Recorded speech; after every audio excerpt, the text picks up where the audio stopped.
Dr. Lawrence Brown. He spoke about himself, how he came to Islam. Most people thought that he was a Christian before he came to Islam. He did his best to be a Christian with many different ways. All of this never works for him. And he receives a lot of surprising looks when he says that. But the bottom line of what happened is as follows. He began a religious research about 19 years ago, and he had a girl who was born with something which called narrow aorta, which is a fatal problem.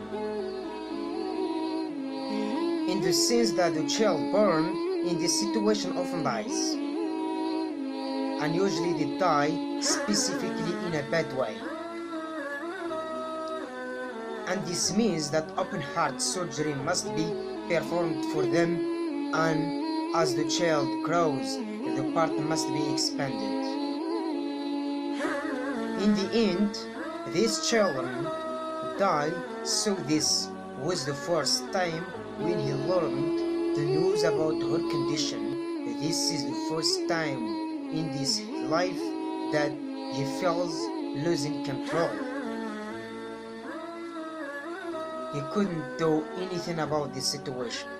Previously, every time in his life when he was facing a problem, he was dealing with it on his own. For example, if he needed more money, he would work hard. But this child was born, her name was Hannah.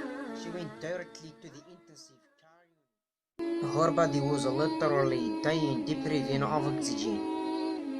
When Dr. Lawrence Brown saw as the father of that girl, it was this time in this life when he felt the need to return to the greater strength.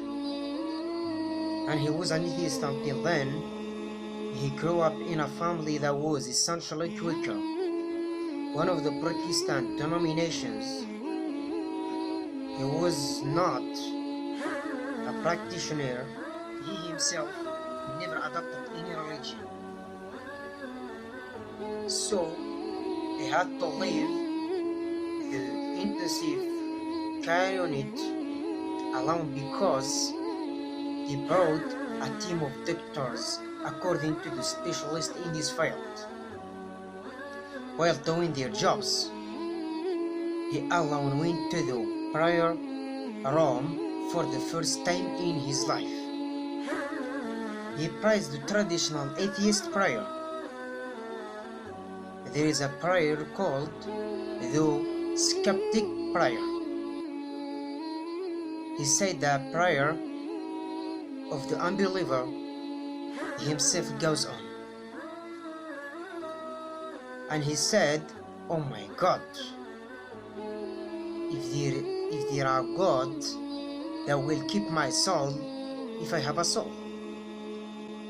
This is the prayer of the unbeliever. And most atheists, when they pray, they say, oh my God, if you exist as you know, because they aren't sure. And Dr. Lawrence Brown said, he only said, oh my God, if you exist, I don't know whether you exist or not, but if you exist, I need help. And he made a covenant with a creator on that day. He made a vow if he saved his daughter's life, then God gave him to those who are more satisfied with him. This is the simple promise, and it was almost away for 15 or 20 minutes. When he returned to the intensive care unit, his daughter was on the other side. It is an intensive care unit. He looked through the doctor's room, raised their faces from his daughter, and he could immediately see something had changed. Their faces were not expressive, as if they really didn't know what was happening. Maybe they were a little shocked when he went to them. They simply said that she would be fine. and that she would in fact not. Of course, she returned to being a completely normal child in every sense of the word. In full health, he didn't undergo surgery and didn't need medication to modernize. Her condition was completely reversed, and the matter is as follows. The problems that this doctor is facing have gone completely, and this promoted him to start a religious research, and he thought that he could find the right to Christianity. He first began studying Judaism, and this led him to study Christianity. He thought he would find the truth there. 4 years he tried to convince himself. He tried to become a Christian. He said he went to the Seventh-day Adventist Church, to the Mormons, to the Quaker, to the Southern Mineralogy, to the Roman Catholicism, and to the Greek Orthodox. It does not know exactly how many different sects, how many churches he went to, and he always comes out with the same result. When he found Islam, he said that the assurance entered his heart. And after that, he said to Christians, "Prove to me where are the places saying that the Christ is God, or even he is the Son of God." He said that 88 times Christ calls himself the Son of Man.